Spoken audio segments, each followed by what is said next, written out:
cash cow like it was now. And so what they did is they actually got the old uniforms from the University of Illinois.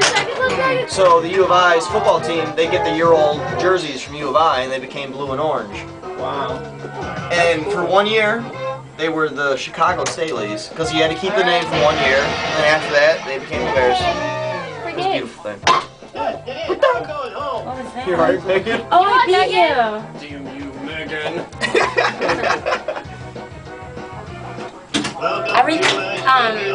At my school in Decatur, it says home of the Bears. I was teaching a guy at work who the Bears were, because he bought a Anthony Thomas Bears jersey because it was $20. So he's wearing this jersey, and they didn't understand what the GSH was. So I had to teach him that it was George Stanley Hallis. I was thinking it was called Stanley too. Well, no, Staley was the original name of the team. Some people think that because it's GSH, George Hallis, and some people think that that stands for Staley. It's actually for Stanley, which was George's middle name. Gotcha. And he actually coached the Bears for longer than anyone ever coached a football team. He coached the Bears from 1921 until 1980. There were some gaps in there. There were gaps. NFL wouldn't exist like it does now if it wasn't for Do you want to know another interesting fact? the I formation No. or the T formation. No. Check this out. When Hallis was a young man, he worked for a company in Chicago.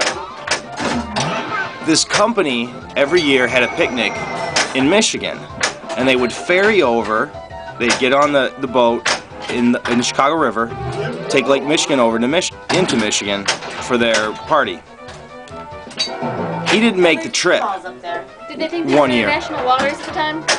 What's that? Did they think they were international waters at the time? It's a very good question, and I'm not sure we know the Not like answer. the Vikings in Lake Minnetonka Could be having sex with international prostitutes waters. where they thought they were in international waters. Well, Lake Minnetonka. The interesting thing is, the day that Hallis missed that boat, it sank in the Chicago River. Yeah, that was before any of it This started. is my last. And had he gone there, he probably would have died. the And NFL, what would have happened with the NFL? Who knows if the NFL would have even existed? Isn't that right, Triple? What? If George House would have died before the Bears started, what would be the NFL? Would there even be an NFL? Yeah, the Packers.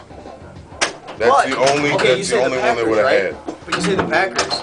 But don't you know in the mid-20s, after the Packers and the Bears have been playing for 3 or 4 years trying to get the NFL started, the Packers ran out of money.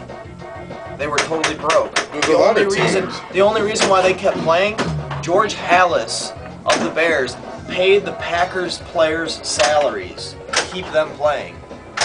Only reason why the Packers are still playing today is because the starter of the Bears paid their salary. I totally believe they did that for a lot of teams. It's true. Yeah, because George Hallis. I mean, they combined the Steelers and the Bengals together for 2 years. For 2 years, they had to combine them. I'm just glad that camera doesn't pick up smell. I'm just glad that camera doesn't pick up smell. I know,